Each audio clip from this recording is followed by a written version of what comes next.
여러분 안녕하십니까? 여러분과 함께 우리 변액보험에 관련된 모든 것들을 샅샅이 살펴보고 있는 김문성입니다.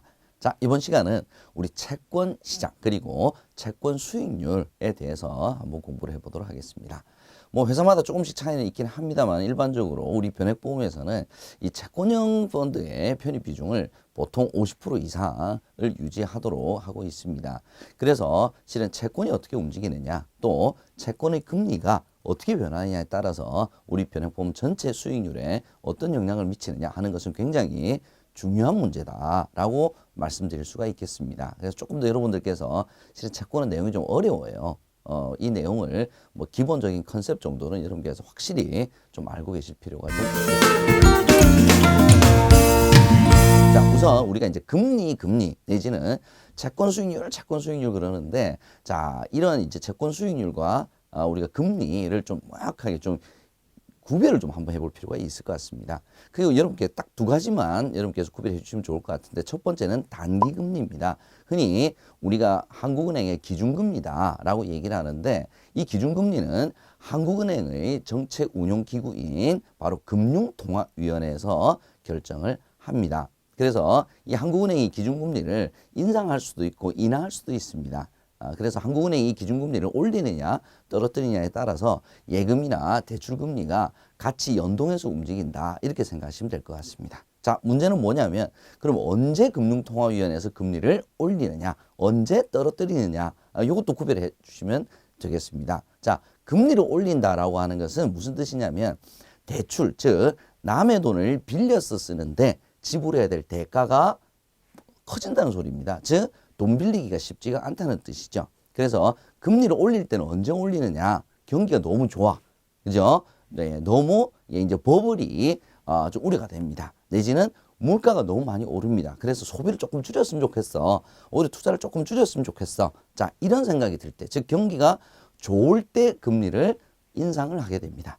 반대로 금리를 언제 떨어뜨리냐면 남의 돈 빌려서 쓰는 대가, 지불하는 이자를 낮춰주는 거죠. 금리를 떨어뜨린다는 것은. 그래서 남의 돈 빌려서라도 좀 투자를 좀 하세요.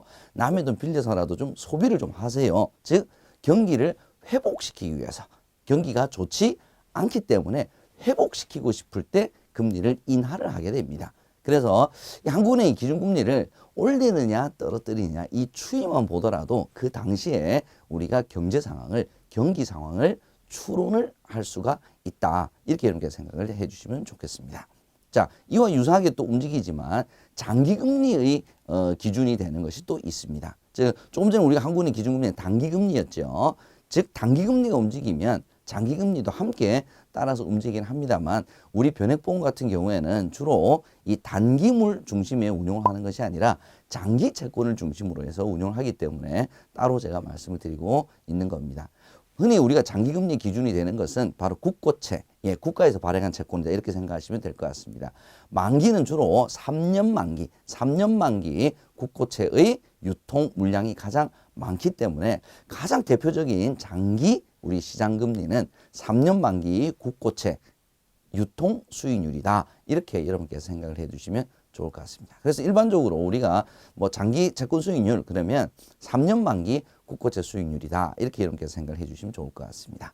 자, 우리 변액보험에서 가장 기준이 되는 우리 금리 그러면 일단 3년 만기 국고채 금리 여러분께서 기억해 주시면 자 그래프를 한번 보시게 되면 3년 만기 국고채 금리가 2000년 이후로 지금까지 금리가 어떻게 변화했는지 여러분께서 보실 수가 있을 것 같습니다. 자, 첫 번째 삼각형 한번 볼게요. 첫 번째 삼각형 급격하게 떨어졌죠. 2000년 이후에 금리가 급격하게 떨어졌습니다. 자, 금리가 떨어졌다라고 하는 것은 경기 상황이 그렇게 좋지가 않다. 않았다 이렇게 보시면 될 것 같죠. 이때가 언제냐면 바로 IT 버블 이후에 전 세계 경기가 침체가 되었던 국면에서 금리가 급격히 떨어졌습니다. 자, 두 번째 사각형 한번 보겠습니다. 두 번째는 금리가 다 조금씩 올랐죠. 금리가 떨어지니까 남의 돈 빌려서 투자하자. 경기가 조금씩 살아나죠. 경기가 조금씩 살아나니까 물가가 오르기 시작합니다. 그래서 금리가 쭉 올랐던 거죠. 언제까지 올랐습니까? 2008년도까지, 7년도, 8년도까지 쭉 올랐죠. 이후에 급격히 뚝 떨어집니다. 또. 자, 이때 왜 또 뚝 떨어졌을까요? 2007년도, 8년도에 무슨 사건이 있었죠?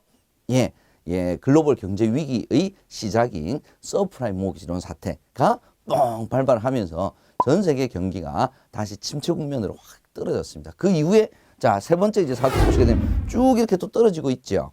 예, 바로 그 2007년도 8년도 서브프라임 모기존 사태 이후에 이 전 세계적인 경기 침체를 회복시키기 위해서 전 세계가 제로금리 수준의 저금리 상태를 유지를 하게 되면서 금리가 뚝 이렇게 떨어졌습니다. 자, 2000년도부터 이렇게 금리 현황을 쭉 보시면 제가 크게 사각형을 이제 세 단계를 구별해서 말씀드렸는데 그때 참 이런 일이 있었지. 우리가 그 당시의 경기 상황을 이렇게 잘 추론을 할 수가 있다라는 말씀을 우리가 그래프를 통해서 한번 확인을 한번 해봤습니다. 자, 이렇게 만약에 금리가 변하게 되면 자, 채권 가격은 어떻게 되느냐를 한번 살펴볼 필요가 있습니다. 자, 금리와 가격은 서로 반비례합니다. 즉, 금리가 올랐다라고 하는 것은 무슨 뜻이냐면 돈 빌리기가 쉽지가 않아졌다라는 뜻입니다. 즉, 돈을 빌리는 입장에서는 이자를 더 줘야 돈을 빌릴 수가 있는 것이죠. 즉, 채권이 잘 안 팔린다는 소리입니다. 채권의 가격은 떨어지는 거죠. 그래서 금리가 올라가게 되면 채권의 가격, 가치는 떨어지게 됩니다. 반대로 금리가 떨어졌다라고 하는 것은 돈 빌리기가 굉장히 쉬워졌다는 거죠. 예전에 10% 이자를 줬던 것이 이제 1%만 주면 되니까 이건 뭐냐면 채권 잘 팔린다는 소리예요. 돈 빌려주겠다는 사람이 더 많은 거죠. 이건 채권의 가격이 금값이 됐다는 뜻입니다. 자, 그래서 여러분께서 이제 보시게 되면 자, 1억 원의 투자 금액을 가지고 1년 만기 10% 이자를 주는 채권에 투자를 했다. 이건 무슨 뜻이냐면 만기를 채우게 되면 1년 만기니까 10%니까 만기에 1억 1천만 원을 받을 수 있다라고 하는 채권인 거죠. 근데 이 전제는 뭐냐면 만기 1년을 가지고 있었을 때입니다. 자, 근데 만약에 만기 이전에 돈이 필요해서 이 채권을 팔았으면 좋겠어요. 팔아서 내가 돈을 썼으면 좋겠는데 어떤 사태가 벌어지냐면 금리가 20%로 올라버립니다. 자, 금리가 만약에 10%에 샀는데 20%로 올랐다는 것은 무슨 뜻이냐면 금리가 올랐다는 것은 가치가 떨어졌다는 소리죠. 즉, 아주 금값에 쌌는데 이제 헐값에 팔아야 되는 상황이 발생하는 겁니다. 왜냐? 처음에 투자를 할 땐 제가 10% 이자를 받기로 했는데 금리가 20% 올랐다는 것은 새롭게 투자하는 사람은 20% 이자를 받을 수 있는 채권이 있는데 왜 10% 이자를 10%밖에 받지 못하는 제 채권을 살 리가 없겠지요. 그러면 제 걸 만약에 팔려고 하면 어떻게 되냐면 10% 20% 차익만큼을 깎아줘야지 사지 않겠습니까? 자, 그래서 1억 1천만 원을 1 플러스 20%로 나눠주게 되면 9,166만 원 밖에는 받지 못하게 되는 겁니다. 왜? 금리가 올라버렸기 때문에. 반대로 금리가 떨어지면 어떻게 되냐? 10% 투자했는데 내가 팔고 싶은 시점에 5%로 만약에 떨어졌어요. 자, 이건 뭐냐면 내가 헐값에 사서 금값에 파는 경우죠. 왜? 제가 가진 채권을 사게 되면 10% 이자를 받을 수 있는데 다른 채권을 사게 되면 5%밖에 못 받죠. 그죠? 어떤 걸 사시겠어요, 여러분 같아요? 5%, 10%. 당연히 10%를 선호하겠죠. 그럼 10% 가진 사람은 그냥 이걸 이제 파는 것이 아니고 너는 지금 가봐야 5%밖에 못 받는데 내 건 10%니까 얹어줘야지 내가 팔지. 그래서 투자 원금보다 더 많은 금액을 얹어서 받게 됩니다. 그래서 얼마를 받을 수 있냐면 1억 1천만 원을 1 플러스 5%로 나눠주게 되면 거의 1억 476만 원 정도를 받을 수가 있습니다. 즉, 금리가 오르고 떨어짐에 따라서 채권에서도 매매 차익이 발생할 수가 있습니다. 자, 이게 우리 변액의 수익률에도 그대로 반영이 됩니다. 자, 여러분께서 보고 계신 이 그래프는 2008년도 이후에 우리나라 금리 그래프입니다. 즉, 기준금리가 이렇게 변했습니다. 거의 이제 쭉 중간에 약간 오른 적이 있긴 하지만 전체적으로 쭉 떨어지고 있는 추세를 보이고 있습니다. 자, 2012년 금리가 2번 이상 금리가 하락을 했습니다. 즉, 기준금리는 이미 2%대에 들어섰는데 채권형 펀드의 수익률은 이 당시에 6%가 나옵니다.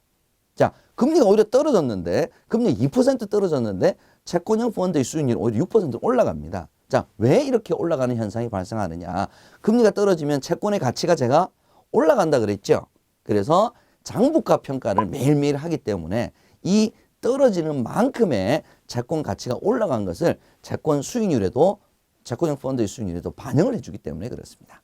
자, 두 번째 한번 보겠습니다. 자, 2013년도 이후에 금리가 조금밖에 안 떨어졌습니다. 예, 한 번밖에 이제 두 번째 우리 네모박스에서는 조금밖에 안 떨어졌죠. 그래서 금리는 2.3% 밖에 안 나오는 겁니다. 세 번째 또 이제 두 번 이상 떨어졌을 때 2014년 가을쯤에 자, 이때는 우리가 채권금리가 이제 거의 2%까지 떨어졌죠. 또 한 번 툭 떨어졌습니다. 그런데 채권형 펀드의 수익률은 5.43%까지 올라가게 됩니다. 자, 왜 이렇게 시장금리는 떨어졌는데 채권형 펀드의 수익률은 올랐느냐? 바로 채권금리와 채권 가격이 서로 반비례한다라고 하는 특성을 가지고 있기 때문에 그렇습니다. 자, 이제 금리가 이렇게 계속 이렇게 떨어지지만은 않겠죠. 그럼 만약에 금리가 다시 올라간다. 올라가게 되면 어떻게 되겠느냐? 즉, 채권을 금값에 사서 평가를 헐값에 해야 되는 상황이 발생할 수도 있습니다. 그래서 단기적으로 금리가 만약에 상승을 하게 된다면 채권의 수익률은 오히려 채권 우리가 해서 이자를 받을 수 있는 그 수익률보다 유통 수익률보다 더 수익률은 낮아지는 결과가 나타날 수도 있습니다. 그래서 이 채권의 수익률이라고 하는 것은 굉장히 변액보험에서 안정적인 수익을 확보해 줄 수 있는 이 채권이 투자 대상이기 때문에 채권 금리의 변화에 따라서 우리 변액보험의 채권형 펀드의 수익률이 어떻게 얘가 구성이 되는지 형성이 되는지 하는 것은 여러분들께서 꼭 유의 있게 살펴보셔야 될 굉장히 중요한 부분이다 라는 말씀을 드리면서 저는 다음 시간에 또 다시 찾아뵙도록 하겠습니다. 고맙습니다.